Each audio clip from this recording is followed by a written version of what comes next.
Ladies and gentlemen, we are taping here on March 18th. This is for March 20th.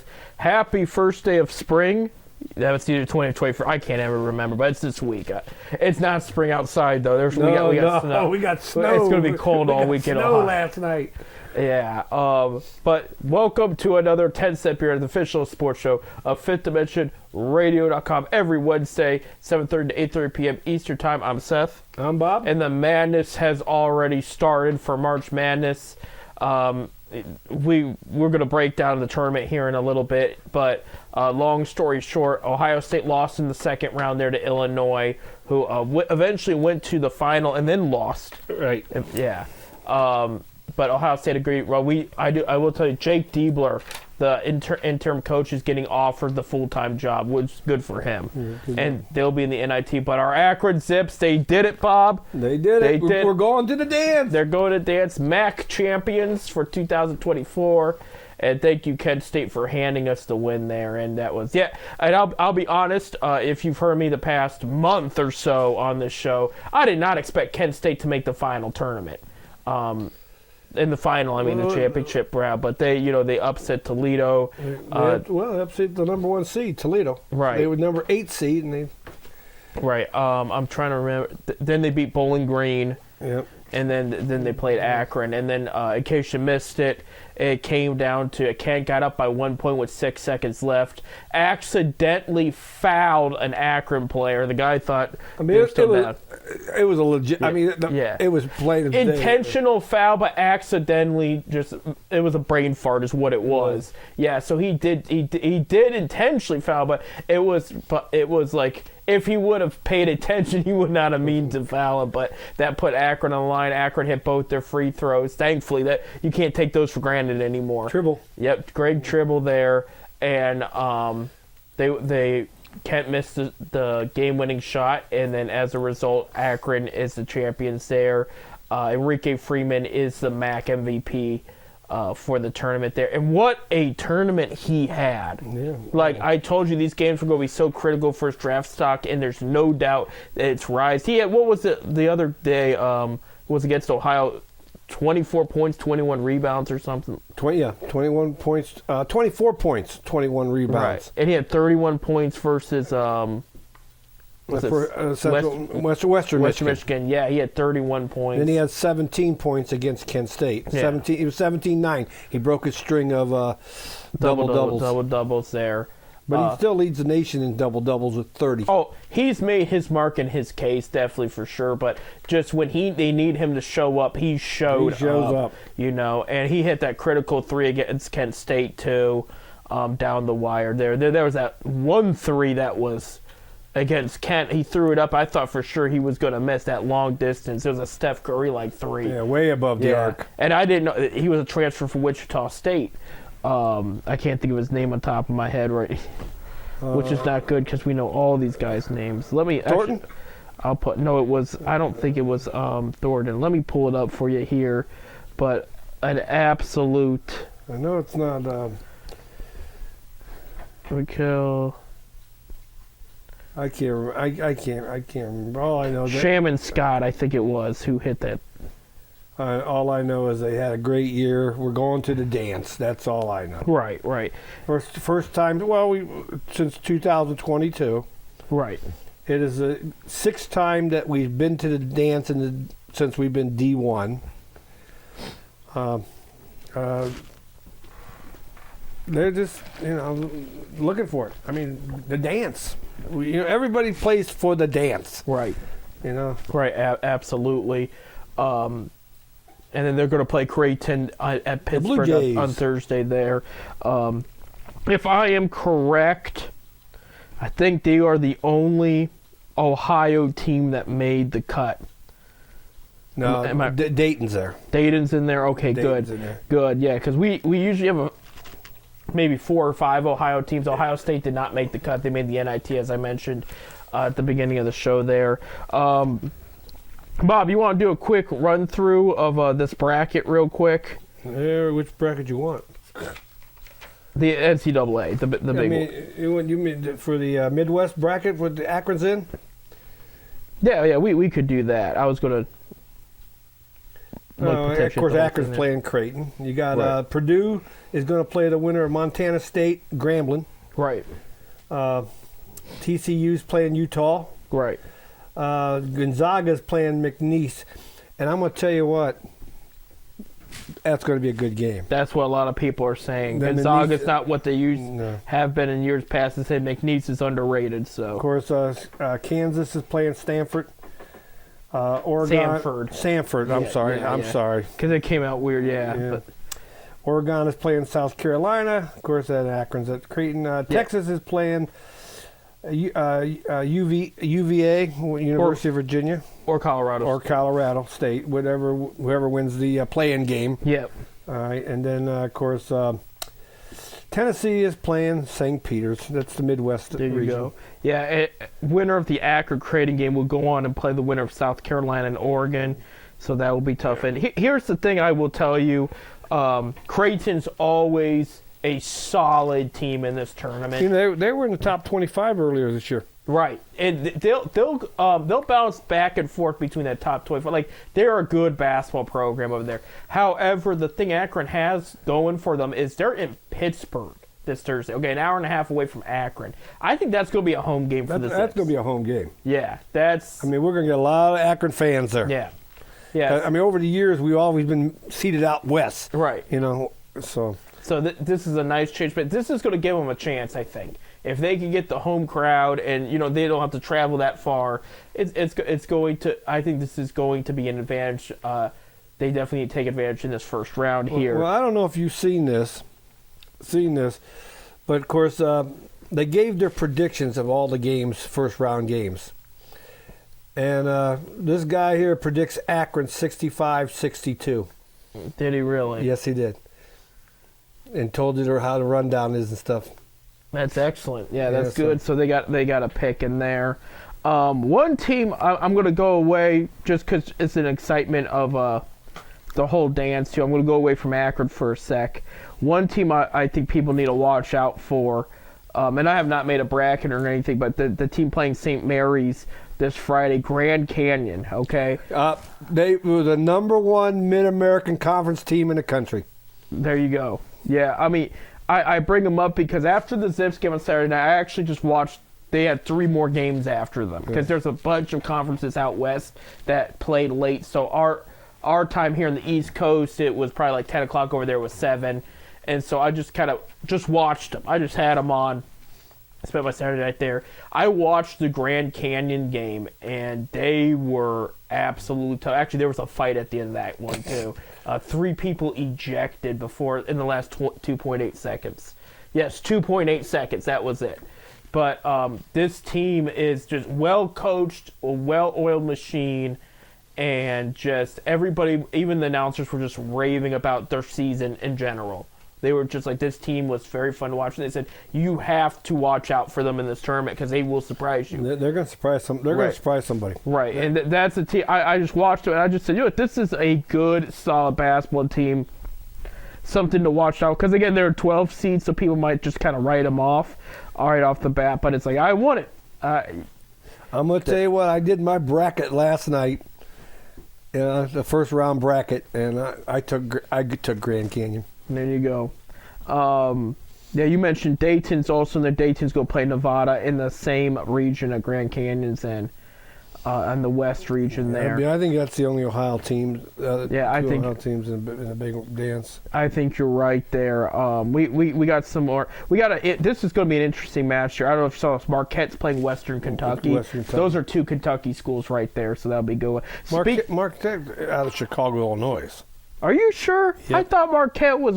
Marquette's up in Illinois, or Wisconsin, or Milwaukee. They're out of Milwaukee. You're right. I thought somebody went to Marquette and claimed.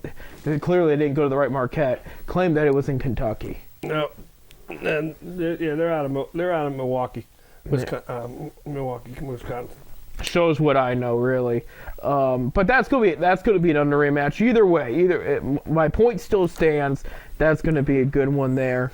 Well, speaking of Western Kentucky, could be a MAC school next year. Yeah, it could be. We'll see there. We want to give a shout out to former Akron Zips coach Keith Dambrot. Won his first Atlantic 10 championship with Duquesne, and they're set to play BYU this Thursday in the Eastern region. And it doesn't. My phone doesn't say where the game is at, but it's the game's going to be in Omaha, Nebraska. There you go. And then we found out this morning that's going to be Keith Dambrot's potential last game. He's going to retire after Duquesne's run is done in this tournament, but he finally made it. I mean, this was his 7th season over at Duquesne. He finally won Atlantic 10. And I think this was his first winning season. I was telling Bob before we started recording today that, they were pretty bad under Dambrot the past few years. I think last year they won 5 or 6 games. And I was wondering how much longer are they going to wait? And then this year they were great. They pulled, again, like I said, they won the Atlantic 10. And just, Keith's had an incredible run, in his time with the MAC. And I'm talking including Central Michigan outside of his time with Akron. And, of course, people over here in Akron know him, not just as the Zips coach, but between Central Michigan and Akron, he was the St. Vincent St. Mary's coach. And he coached LeBron. Yep, where he coached LeBron James. And then he took Drew Joyce and Romeo Travis with him to Akron. And that was probably one of his best moves because he rejuvenated the whole program. He rejuvenated. In the early 70s, of course, you wasn't around yet. Early 70s, Akron had one of the better Division II schools in the country. I mean, they made a lot of Final Fours and stuff like that. But then, of course, they went downhill for a while. And then, of course, Keith came in and brought it back up. Yeah. He brought him to that level, of course, and then Gross comes in and gets him a little higher level. Right, now, I agree. I love what Dambrot did here, but Gross has just brought in better players. He really has, and he's made them tougher. And I think that the issue, I won't say I have issues with it because I'm such a big fan of his, but I mean the guy knew how to win, and then he knew how to win in the MAC. The issue we ran into is sometimes, depending on who he had, because every year was different. It depended on the weapons he had. Sometimes it was one-dimensional, and when other teams were like, okay, if we just adjust our defense or offense here, Dambrot will make adjustments, but he's limited because of who he has on the floor, It's hard. I could break it because every year it was different, but he would run through some of the same situations. Because I'm not talking about it was laziness. I was talking about because it was consistent and it was productive. But when you had certain matchups in certain places, sometimes teams will be able to figure that out. You don't see that with any of Gross's teams. It's kind of just like if a team's figured something out, he makes a quick adjustment so that it evens out the playing field a little bit more. And the other thing with Dambrot too is, he took what did he take? 4 trips to the big dance? They've been to the big dance. I got it down here. I thought Dambrot had at least 4. Well, this is the 6th time. Okay, this is Gross's second. Second, yeah. But they went in 86, 2009, 2011, 2013. So he was there 3 times. Nothing after 2013? Nope, 2013. The next one was 22. Wow. Yeah, so he went there 3 times. And then the issue is those 3 times, I mean, he got blown out. Now, I understand there was some drama the one time. I'm going to just leave that story alone. Avoiding some legal matters and whatnot to a certain player. And that put him in a hole. They barely won the MAC championship, and then they go in the big dance, and they just get slaughtered. And that was the problem. It's like they could have this great season. They could work it, their tails off. And then when it came to the first round, it was over. It was over by halftime. So where Gross, the one time he went a couple years ago and they played UCLA, they almost won. They were in it the whole time. They lost that game 68-63. Right. It was a back and forth all game. Enrique, who was a sophomore at the time, was absolutely killing it. And that's why I'm excited about this matchup here, because if you were that UCLA team, they were pretty solid, not close to being the champions that year, but that was UCLA compared to Akron and the way Akron hung in there. So I'm saying Creighton might have a run for their money in Pittsburgh. It's going to be. I think it's going to be a good game there. I was listening to a guy last night brackology thing. Yeah. And he thinks if Akron can keep Creighton under 70 points, they have a good chance of winning it. They got because the 11 out of 14 games that Creighton went over 70 points, they won. Okay. You know, so makes sense. Yeah. So, but if Akron can, like I said, keep it below 70, there's a good possibility. So they're like one. I think it was 1-5 when they were under 70 points.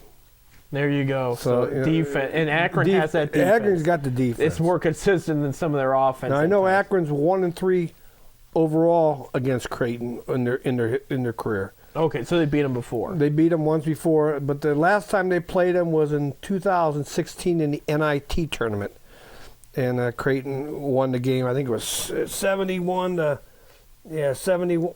60.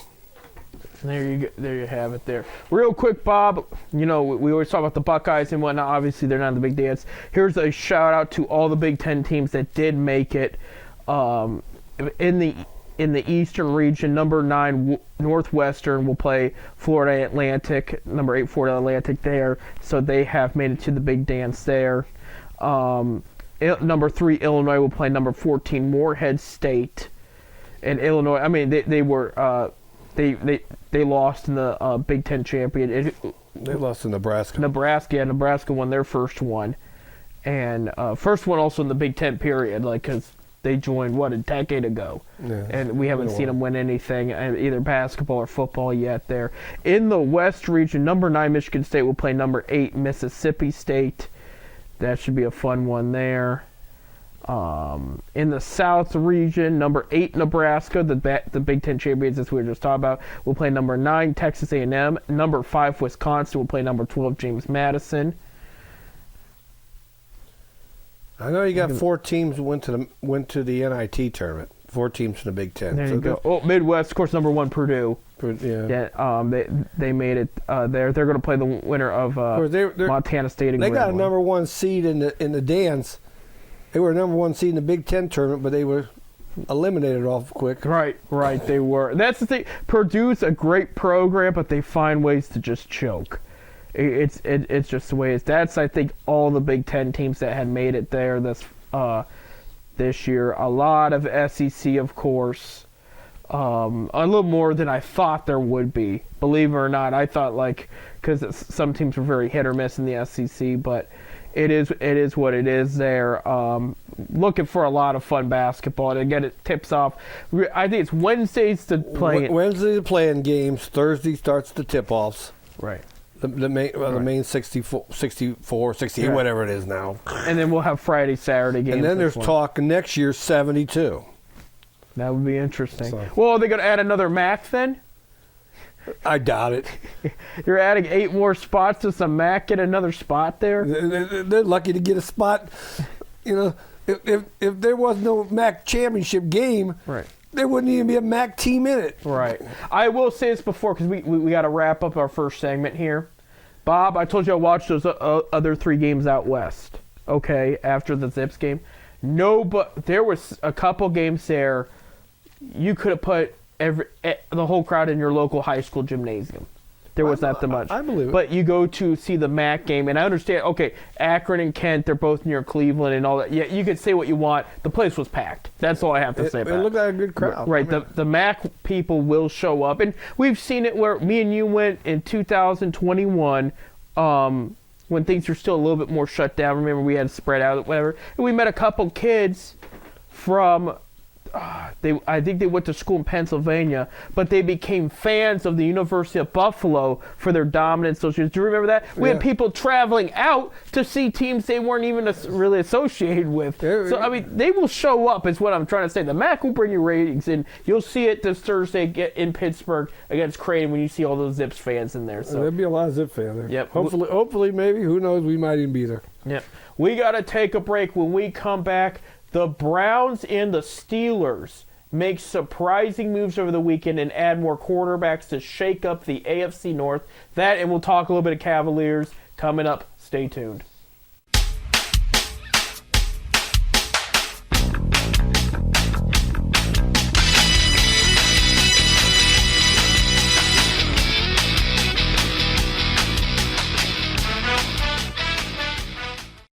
Welcome back to 10 Cent Barons, the official sports show of Fifth Dimension Radio.com. I'm Seth. I'm Bob. Bob, it's not technically opening day, but baseball will be kicked off by the time people tune in to this show on Wednesday.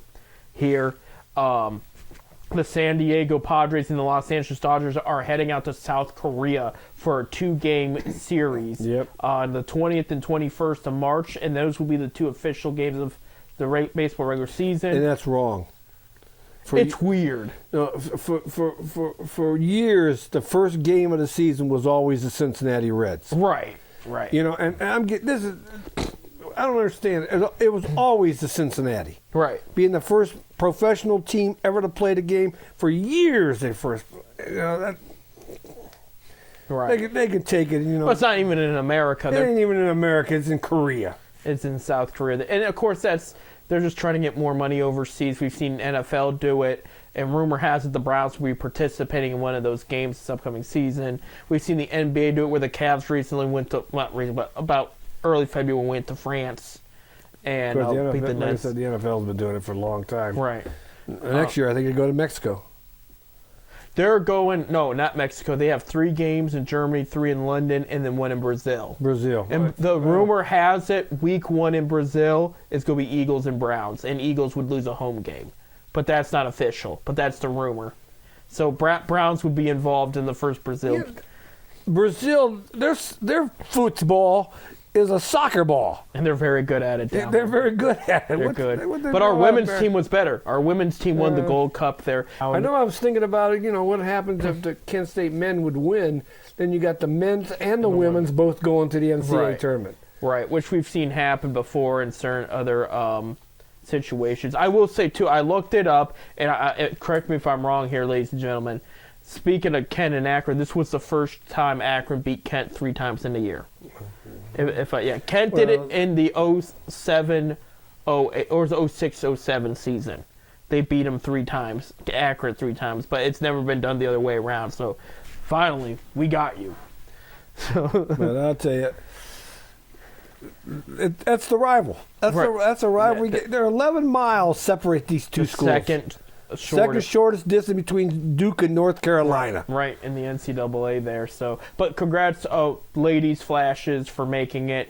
And it's going to be a fun game between them and Cleveland State. And I know Ohio State's in that tournament as well. And then, of course, LSU, the reigning champs, are the number 3 seed. And then you got Caitlin Clark and Iowa, of course, in the mix there. And then that Final Four is going to be in Cleveland. So there's a lot to like for the ladies. I'd like to see Kent go far. Maybe get to the Final Four. Yeah, I'll cheer for the Kent women's. I got nothing. I'll cheer for them. Yeah. We could have Ohio State, Iowa, Kent State, and LSU all. Well, I haven't seen the bracket. I don't know if that's going to work out. But hypothetically, that would be a kind of a cool scenario. But I haven't seen the bracket. I don't know who plays. Let's root for the lady Flashes, man. Right. But, hey, I'm down for Cleveland State to go far if Kent does it. But I thought that was a cool matchup right there. They are playing Cleveland State. So that's Cleveland State men's, now they did make the CBI tournament. Right. They had a good run this year. Yeah, they had a good run. They did. They really did there. Real quick, and I want to go back to the NFL talk because a lot of big moves have happened over the course of the week with the free agency and everything. A lot of free agents. The big ones are just Browns and Steelers are making all kinds of noise in the AFC North. And I'm going to just specifically, we're going to talk quarterbacks right now. As we talked last night about Steelers were going to sign Russell Wilson. That was official, okay? So they signed him. After we were done recording our last show, about a day later, Browns signed Jameis Winston over Joe Flacco. Kind of upset me and other fans too. I'm kind of glad. No, I'm not. I'm thinking something else. Yeah. Drop it. Joe Flacco went to the Indianapolis Colts, so he does have a new home. What makes me mad about the Jameis Winston deal is, first of all, Joe went all out for you, took you to the playoffs. And then if you make him the third quarterback, a mentor for both Deshaun and DTR with their long-range passing, Okay. Yeah, it was a bad move by the Browns to me. And Jameis, he's not a lead. And this Browns reporter who covered the Bucs when Jameis was drafted in the first couple, like 4 or 5 seasons of his career, and he said, this guy's not a leader. He will turn over the ball, and he does.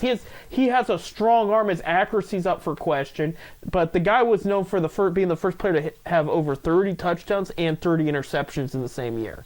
I mean, he will turn over the ball. Bob, this is where it gets weird, okay? So Saturday, Ohio State Browns fans were informed the bad news. Steelers trade for Justin Fields. Yep, Justin Fields is a Steeler. Yep, and he's going to sit behind Russ Wilson. That's the plan right now, and which I think is a good move. I think it's a good move, yeah. but I really believe Fields is eventually going to be in there. Yeah, he will be. Well, and the Steelers got him for a 6th-round pick that could be eventually turned into a 4th-round pick, okay? Here's what, first of all, I know they brought up the past 3 years, Fields has the lowest win percentage in the league. Russ has the 3rd, okay? Here's the thing. I'm telling Browns fans, take these acquisitions seriously. I gave you high praise about the Russell Wilson. Like, it makes sense for Pittsburgh. So does Justin Fields. Now that Justin Fields has been officially traded, that means the Bears will select a quarterback with the 1st pick, okay? It's probably going to be Caleb Williams, and I think that's a downgrade from Justin Fields personally. The reason I was going to talk more about this during our draft show, but we have a lot more to talk about in our draft show. But Williams is a very talented player. I see Johnny Manziel all over again with him, without the drinking and the partying. And I bring it up because Caleb Williams lost a lot of important games last year. Like USC did not play up to their standard. The people had them as a playoff team, and they were not even close. Okay, listen to these press conferences with Caleb Williams after these tough losses. He doesn't talk like a pro player. His head is not there. He's very talented, but he's mentally, and you've coached sports, you played minor league, you've scouted talent. You know how important the head is. The head is very important. You're right. And this guy's, he lost a game. He lost 4 critical ranked teams last year. They were all big games. Everybody had circled throughout the NCAA calendar. He lost them all. And they asked him one time, like, what's going through your head right now? How are you going to handle this? And he said, I'm going to go home, cuddle with my dog, and watch Netflix. You're going to select that 1st overall? The guy, he didn't criticize himself. He didn't say we got to make the adjustment. He didn't talk like a pro player. He talked about his dog, and then he had this. I don't remember if this was this past year or the year before. I found this out recently. I didn't know this. There was a game. There was a meltdown. Like the USC they lost the game in the final minutes, and his mom was on the sideline, and he grabbed her, buried his face in her shoulder, and started crying. Mm-hmm. And it's like, I'm sorry, I would have kept Justin Fields. Justin Fields was showing promising signs he could be a good quarterback. He had a bad O-line in front of him. I would have kept Fields. I would have drafted Marvin Harrison with the 1st pick, and you got loaded offensive line throughout this whole class. They have the 10th or the 9th pick, too. I would have picked an offensive lineman right there. I would have protected him. I would have given him all the weapons he needed and thrived. But you're going to hand Steelers. If you would have gave him an offensive line, he'd have been a lot better. Oh, much better. A lot better. Much better. He's got the arm. He's got the speed. And his vision ain't bad. He's going to have a little bit better offensive line in Pittsburgh now. Right.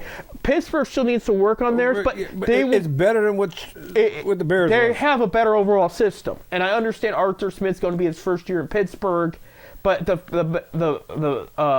as a team as a whole, with Mike Tomlin there, you have a better system, okay? And I do think this is a brilliant idea on Pittsburgh's. And I hate this for the record as a Browns fan. I was hoping they would keep Kenny Pickett, make all the excuses in the world, and watch the guy just completely fall on his face continuously. By the way, he got traded to the Eagles, so he's gone. He's still in Pennsylvania, but he's not in Pittsburgh where he was born, raised, and played in college. But Pittsburgh had a huge upgrade here in both of them. I think Wilson is going to do better there. You got Browns fans, you got to remember he's undefeated against the Browns. Okay, he's just going to fit the system, and Fields is going to sit and learn until it's time to go in, But then, Bob, this is where it gets weird. I don't know if you heard this news yesterday. Browns signed former Pro Bowler Tyler Huntley yesterday. Yeah, I heard that yesterday. And people are going, what the hell's going on? You have Deshaun Watson. You signed Jameis Winston instead of Flacco. You have DTR still, who showed promising signs of being a decent quarterback down the road. Again, he's a project. But then you sign this Pro Bowl quarterback, okay, who does fit your system. And now rumor has it, because this is coming off, he met Ken Dorsey, the new O coordinator, and Kevin Stefanski in California over the weekend. There's a rumor, and he's supposed to be throwing. They don't know if he's throwing because he might not be ready yet. And that's why they got Huntley, because they're saying we might have to look at different options in case Watson's not ready. And it's like, here we go. Well, if the guy ain't throwing you, you'd figure scouting report would have told you that long before you went after the guy. Right. Well, I agree. That's this is such a critical year for both the Browns, for all three. Browns, Watson, and Baker Mayfield. Because, people have been arguing about this whole thing for years. This year is so critical because Watson's got to play the majority of these games. Now you're telling us he might not be ready for week 1. Potentially. They haven't said that yet. But that's the thing, that's the suspicion, because it's like, why would you believe in DTR, you drafted him, he didn't do anything wrong. You bring in Jameis Winston, and then you bring in Tyler Huntley. I mean, it would have been... We can't keep 4 quarterbacks. Somebody's got to go. Right. And that's why we're wondering, is Watson going to be on the IR to kick off the season? You know what? And it was the dumbest move when they brought him in anyway. It's getting pretty crazy, Bob. Now, I did bring Baker into the equation because, okay, he gets the big contract with the Bucs. He took them to the playoffs last year. He's got to take them to the playoffs again this coming year to solidify his argument, you should have kept me around. Yeah. I believe he's going to do it. Right. And he could. The only thing that gets in the way is that Atlanta Falcons team is loading up and they're looking good there. So something weird's going on in Browns quarterback camp. I mean, I actually like the Huntley pickup over the Winston one. Huntley can be decent and he fits the system. But Huntley, he was with the Ravens a couple years ago, 2022 actually. So was Joe Flacco. Yeah. Huntley made the Pro Bowl while just playing 6 games. I didn't agree. He did play well, but I didn't agree he should have been Pro Bowler for 6 games over a couple of the. No, not for 6 games. No. And they made it because he solidified their playoff spot and everything, and then he played the. Of course, then again. What does a Pro Bowl mean? You're playing flag football, okay? You're playing flag football now. Right. It ain't even a game. Right. It's the honor to mention, like, oh yeah, he was up there with the top ones, whatever. I think they should go back to the 40s and the 30s and the 40s where the NFL champion played the college all-star for a game. There you go. Real quick, let me read off to you the moves Browns have made this offseason already. Of course, we talked about the Jerry Jeudy trade before, and we mentioned the pickups of Jameis Winston and Huntley. They did re-sign Zadarius Smith, the defensive. He'll be the star opposite of Myles Garrett. I like that move. Hakeem Adeniji, tackle, big tackle. He was with the Bengals and the Rams. Really is happy about coming here to Cleveland. He said, I think they have the pieces to make something happen. I think he actually said win a Super Bowl, but I don't want to get my hopes up. But I will say this is a physically big pickup. You got Jordan Hicks. He's going to be your new middle linebacker there. Shelby Harris and Michael Dunn and Maurice Hurst all re-sign on new contracts. I like that there. Devin Bush with the college with the team up north. Former first-round pick of the Pittsburgh Steelers. He signed. He's going to be mainly backup, but he's here for depth. They did re-sign their punter Corey Bojorquez, and they did sign tight end / fullback Giovanni Ricci, who was with the Panthers the past couple of years there. I'm wondering when Dustin Hopkins is getting his new deal. Because he played very, very well from they need to keep him. And I would hate to see somebody else take. I don't think anybody else is good. They would have already done it, but yeah, he ain't going nowhere. No, he's not. And here's the other thing. Real quick, I brought up about Jerry Jeudy in that trade. He's already reconstructed his contract, and that helped the Browns gain another $10 million on the cap. So this guy's already a team player, ready to go. So he cut $10 million off his $100 million contract. He doesn't have 100, but so he get $90 million. How can you? I don't know. I know they're trying out Aaron Lynch, former outside linebacker of the Bears and the Jaguars. He has not played since 2020. Yeah, I heard that this morning. So this is somebody they want to look for depth. They just gave him, and what kind of shape is he in? You're talking about they give him a tryout. That's part of the game. They did also, I want to bring up, they did re-sign Rodney McLeod. I love that move. He was the safety that got hurt last year during the Niners game. When he did play, he played very well. Actually, I don't remember if it's the Niners game or not. They lost him, but veteran. He was the one safety with Jim Schwartz in Philadelphia when they won the Super Bowl. This is a great depth, pickup to keep him on the team. He knows the playbook, and he played very well when he did play. So I do like that pickup. But the quarterback thing is going to mess with my head, Bob, because I like the Huntley. I told you I just like the Huntley signing over the Winston, but I didn't think they would get another quarterback, and now we're hearing this reports. Maybe Watson's not going to be ready, And like I said, that to me, that was the biggest mistake they ever made. I would have felt better. They made some blunders. The Browns have made some blunders over the years, but this is the biggest one. I would have went with Huntley and Flacco, and I will tell you, before people get all up in arms, I think we did see the last best of Flacco for his career. I think that was his last good year. He's 40 years old now. You have a mentor there that knows your playbook, that can work on the guys with accuracy and hard throwing. What's the argument against? And worst case scenario, if he has to go out there, he has to go out there. He'll be ready like he was when he came off the couch. He was, yeah. I don't know. I would have kept him. I would have went after him and said, he wanted here. He loved Cleveland. Right. He fell in love with the city. He said, he would have came cheap too. He would have came. He would have been here. He would have stayed. Right. I don't understand it. I don't understand it. I like to sit down with Barry and Haslam and try to figure the things out. I don't understand what they're doing. I don't understand why Haslam would even want to give $240 million to an unproven guy. He had one good year. Because they wanted to win now and they're ready to move on to Baker. I'm explaining it. Yeah. Yeah. Guess what? You didn't win now, and you let a better, personally to me, a better quarterback. I wasn't a big. He Baker. broke a lot of records in the 6 weeks he was here. It was interesting. So I was never a big Baker fan. But I'm going to tell you what, I'm glad he's doing great in Tampa Bay. I'm glad he's having his... He beat the NFC champions. Yeah, you know what? And I'm glad he's shoving it in Cleveland's face. There you go. And I'm a Browns fan. I love the Browns. Don't get me wrong. Right. We just have a good team in the good direction it's going, but we want this quarterback thing solidified and figured out because, again, they went to playoffs with 4 quarterbacks last year. So maybe that's their thing. If we have 4 quarterbacks, we'll guarantee a playoff spot. I don't know. Yeah, but a good way to think of that. Yeah. We'll see. Hey, we got to take a break. When we come back, we will talk about the Cavs. We kind of just got to talk about the Browns there for a while, but it is free agency, so it's a big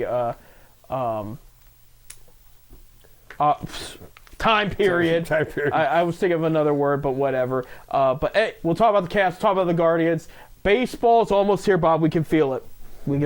All right. Stay tuned.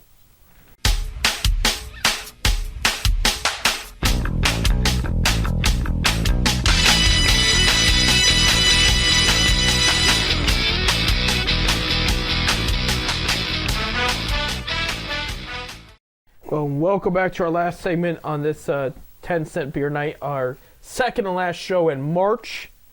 And, of course, our last show in March is always one of my favorite, and we'll talk more about that in a little bit. But I'm Seth. And I'm Bob. And our Cavaliers had a weird week this past week. They went 1-2. But here's how it went down. Last Monday, they played the Suns. They lost 111 to 117. They actually played very well. The issue is because, they're so injury and banged up. Darius Garland was tearing it up, and then in the fourth quarter rolled his ankle. He's okay. He came back in the game later, and he came back and played the next game and whatnot. But he missed a good stretch of minutes, and then Phoenix took that advantage to come back. And it just, they played very well. They just didn't have enough juice at the end, and they lost that one. Now, they did beat the Pelicans pretty well, 116-95 on Wednesday. Donovan Mitchell returned, only scored about 14 points. Garland played very well again. He's been on a roll there. And just it was an overall just good game for Cleveland there. And then Saturday afternoon, it was actually an afternoon game, they lost to the Rockets 103-117. Now, this isn't the same Rockets you saw the past 3-4 years. So this Rockets team's much improved, 32-35 record. The thing that hurt him was Donovan Mitchell fractured his nose and tweaked his knee.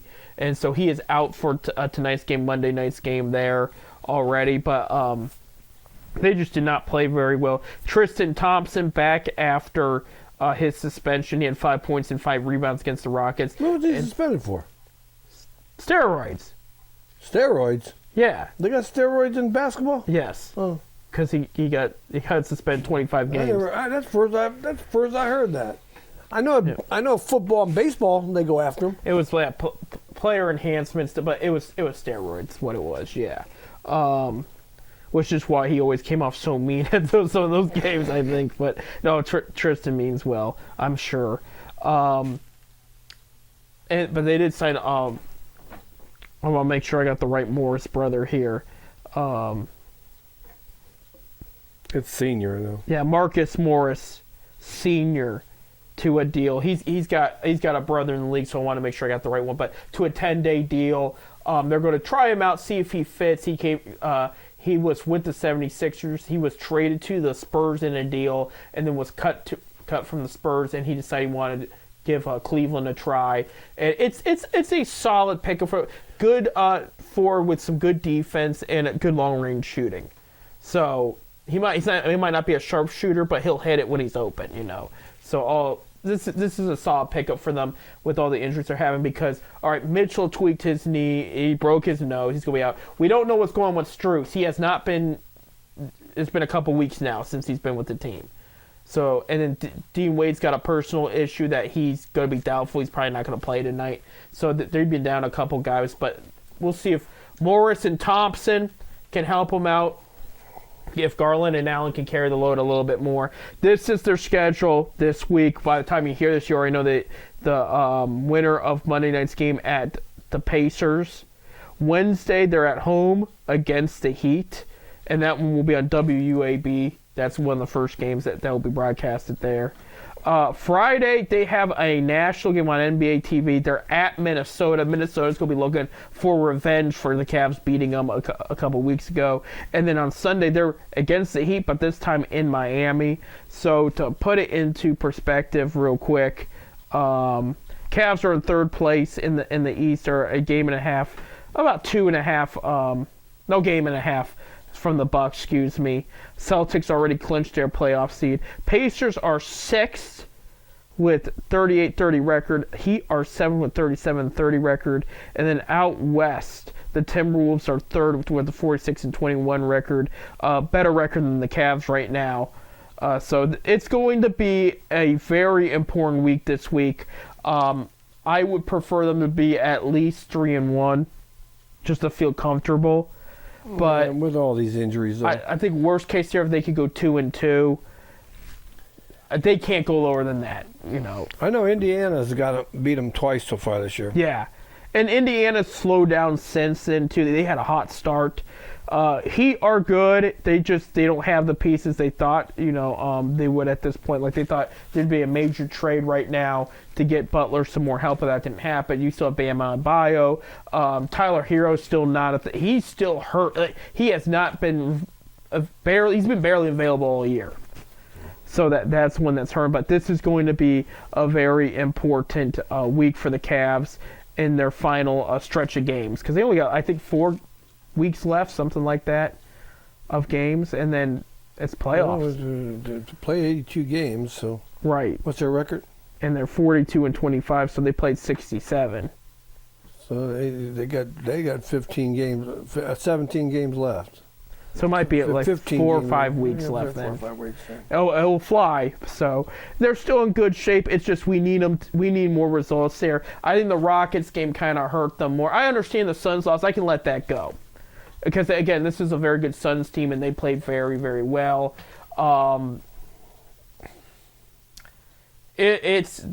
think they should have won that Rockets one. It just would have been a better look, And now that they go into the game tonight. Losing 3 of their last 4 and still missing guys, It's hard to watch because you know what this team's capable of doing and just nobody can stay healthy. So, and now you understand my frustration with some of my fantasy basketball teams right now. Playoffs started for that today. Fantasy league? For fantasy league. So there you go. Oh, Bobby, let's talk some baseball real quick. Well, we got some injuries right now on the pitching staff. It's bad with the Guardians. It's bad. I don't know what Kyle Mollahan or whatever. They sent him down today. Yeah, Kyle Manzardo. Manzardo. They sent him down today. I really thought he had a good chance to open the season in Cleveland, with the Guardians. I don't know what they're. They look like they're going to start the season off with the exact same team they had last year. I hate to say that. They had no improvement. The only difference is you won't have Ahmad Rosario. You're going to have somebody else there at short. For the most part, he's right. He's not wrong at all. They're starting the season off with the exact same team. Yeah, it's. I don't know what they're doing. Just give them more time to develop. I mean, that's my guess. With everything. I do want to give a shout out to Rosario real quick. He signed with the Tampa Bay Rays. He had an offer from the Yankees, and he just didn't want to take it. So a lot of players don't want to play in New York. Right. Like Ken Griffey Jr. said, if I'm a free agent, the Yankees are the only team offering me a deal. He said, I'm retiring. He would not go to the Yankees. You could be a good player in New York, and the press is going to kill you. Right. Absolutely there. People go to New York only because of one thing. They'll pay you the most money usually. Right, absolutely. Cole Calhoun, former Guardian, retires. Yeah, I did see that. Let's see. Reds signed Justin Wilson to a major league deal. Yeah, I did see that. So that was good there. I'm trying to see. Braves signed Adam Duvall. Yeah, he helped one win a World Series, so that's an interesting pickup there. Yankees are interested in Michael Lorenzen. I forgot he was still a free agent. So this is the Guardians' injury situation Bob was telling. Trevor Stephan from their bullpen. He could be out for the season. Right. This one hurts. This one hurts big time. This one, Daniel Espino, their top pitching prospect, who missed all last season, will miss this season. This season, too. Having surgery on his shoulder. Reminder, if they agreed to have available in trades a couple years ago, Juan Soto would have been in Cleveland. Now, I don't know about that extension deal, but they did ask him, hey, what would this take? And they said, put Espino on the table, and we're almost there. Yeah. So they didn't want to do it. Gavin Williams will start on the injured list there. So will Garrett Cole, Yankees star pitcher. He's going to miss about a month there. Padres did trade for Dylan Cease. That was the big trade recently that happened there. I'm trying to see. No latest news on Blake Snell or Jordan Montgomery, two very good pitchers that are still sitting there in free agency. That Cleveland, right there. You ready to go after them. You're right. Snell. Spend some money, Dolan. Snell was rumored with Cardinals and Yankees, and now there's been talk the Dodgers might be back into discussions with him because they've had a couple injuries as well that they have to wait on, and they wanted Snell before they got Glasnow and a couple other before they even got James Paxton too. I forgot about him, but I guess the idea of Snell in LA is not totally out of the question right now. I really thought Philadelphia was going to go grab him. Right, Philly. I still think that they're in the talks there. I did see Tommy Pham is going to the Padres, a decent contact hitter. Mike Clevenger's crying out for a 1-year deal. I didn't see this. TJ Friedel fractured his wrist, the Red center fielder. Yeah. I drafted him in a fantasy league in one of mine. Well, he's going to be out for a while. Well, then we're going to have to put him on the injured list. Yeah, you better put him on the injured list, and you better go call up somebody. Just go into free agency, take it. But, yeah, Yasiel Puig, former Cleveland Indian, he's going to the Mexican League. These are all things that have happened within the past, 6 days here. But, yeah, it's going to be interesting, especially we're still talking free agents. We're a week away from opening day. So there's still free agent talks around. Opening day for Cleveland is the 28th. Right, for most teams, you know. They go on the Korea course, they're opening in Korea. Padres and Dodgers are not Cleveland. Yeah. I mean, Major League Baseball is opening in Korea. Right. That I don't understand, but I don't know. Korea. I can see it in Germany maybe, but Korea. Or even Japan, because they're big in baseball. They're big in baseball over there. Korea baseball's big, but it's also a soccer country too. Right, absolutely. Oh, I remember in 2020 when things just were not open. Remember, we had a delayed MLB season. South Korea had their season as scheduled, just with no fans. With no fans. And people were putting that on ESPN just to see baseball. Just to have baseball on. I remember that. I remember that. I mean, the Korean league is a decent league. It's not as good as Japanese league or the U.S. leagues. I think some of the best baseball in the world is, besides the United States, is in Germany, the Czech Republic. I've seen them. Some of the good, the Netherlands. Yeah, but I don't know. I don't see opening our baseball. It's our American pastime in Korea. Right. I just don't see that. Okay. Do you know the biggest baseball player name to come out of South Korea? Chu. Yep. Sin-Shu Choo. They played for the Cleveland Indians there. Indians. Yep. I played for. Well, yeah, they were the Indians. They were the Indians back then. Yeah, anything before 2022 was Cleveland Indians country. For the first 100 plus years. There's been good all countries. Look at one of the best pitchers that's in the Hall of Fame. It came from the Netherlands. It was Blyleven, Bert Blyleven. Yeah, he was. He's from Netherlands. I mean, every country's got a decent player occasionally. Right. Stereotypically outside America, it's the Latino, the Latin Americas. Most of Cleveland's prospects are Latino. Most of MLB prospects are Latino. But they talk about Cleveland because they develop a lot of Latino players. It's just the way it is. Now, I'm not saying anything wrong, guys. I'm just saying they have a high passion for baseball down there. They play a lot of ball. They develop a lot. Yeah. And I remember. And so some of them, just the only way to be able to get out of their country or better themselves is playing baseball. I remember the Dominican Republic years ago. When the first World Classic happened, they beat up everybody because they had some of the best players. Vladimir Guerrero came out of there and he started off with a stick and a pair of socks. That's how they played baseball poor, But he went from that to being one of the hardest hitting hitters you'll ever went up against, It means a lot to a lot of people. We call America's pastime, which it always will be, but it's had a world effect. So I get this. I think the South Korea thing would have been better mid-season than opening. You know what I mean? One thing about baseball in America is baseball is a family thing.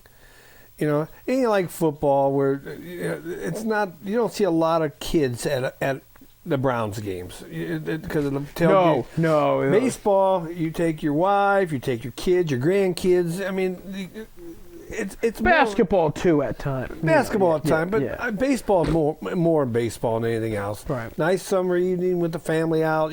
Kids get a bigger kick out of the especially if you were to take them to a Cleveland Charge game. They might think it's cool. You take them to a Rubber Ducks, a Lake County Captains, a Columbus Clippers They love game. that stuff. They fall in love with it. It's absolutely like they always want a ball, even though you gotta be careful. They can't get a foul ball beamed at their face. It's more family, you know. It's more family related. You know, it really is, yeah. So the other sports, but right, absolutely. So I'll always agree with that. You know, I mean, it won't be long in Rubber Duck Court. I got my season tickets already for the Rubber Ducks. There you go. Yeah. Yeah. If you want to go to a game and not be bothered, early Rubber Duck season tickets are pretty good for that because it's still rainy, muddy.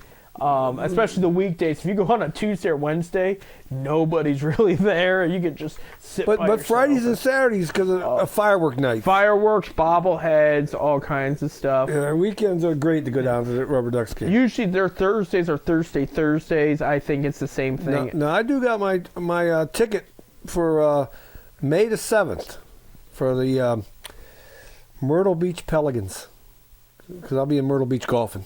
Oh, there you go. You know, so I bought tickets online the other day for the four of us. We're all going to go to Milligan. They're playing. Anyway, the Pelicans are the Chicago Cubs. Right. Double-A team. Used to be the Atlanta Braves. Rafael Furcal used to play for them back in the day. Because I had a friend, his family annually goes down to Myrtle Beach, and sometimes they caught a game because it was something to do. It was something there, you know. And they made always a big deal about Rafael Furcal playing for them. The same way, one of my former employers, the Fort Wayne Tin Caps. Now they make a big deal about Fernando Tatis Jr. because he's the hot, and they're with the Padres. So, like, those little teams always, like, cherish the big name that came through the organization at a point. But, yeah, no, that'll have a good time with that, seriously. Last year I went down to a game, and my brother Bill, 3 years ago, went down there, and he ran into a guy down there, Chad Rogers, who pitched at Talmadge High School, who was drafted by the Chicago Cubs. And Bill goes, my brother works for Reds. He says, who's your brother? And it says, Bob Fritz. And he said, Bob was after me. Because Billy called me and said, do you know Chad Rogers? I said, yeah, we was trying to get him, but we didn't. The Cubs got him before we got him. So there's a fun story there, absolutely. I wish for more, but we'll say that for next week because, Bob, we are out of time. Next week, all right, not only are we going to talk about how the Zips ended up this coming weekend, not only are we going to talk how the Cavs did, it is opening day edition 10-cent beer night next week. So we talk about our predictions, the teams, a little bit of fantasy baseball, but anything we can squeeze into our time frame to celebrate opening day, because that opening day will be it's 28th for the Guardians. So we'll be the day before the opening day. Yeah. So our show will be on. So that works out perfect, and I look very forward to it because it's one of my favorite of the year that we do because it's just debating how this long season of baseball. You did pretty good last year. I did pretty well. I had, let's see, I didn't get the World Series pick right. I had Blue Jays and Braves. It ended up being Rangers and Diamondbacks. But rightfully so, those two earned it. But I had a lot of guesses right, I will say. But yeah, we'll see it. We'll see what happens. We'll see what you think, Bob, because you've been around the game longer than I have. I know my Reds are going to be the bottom. See, I disagree. We already have one big disagreement there. All right, we'll talk about next week. We got to say it next week. Until then, ladies and gentlemen, go Zips. Go Zips.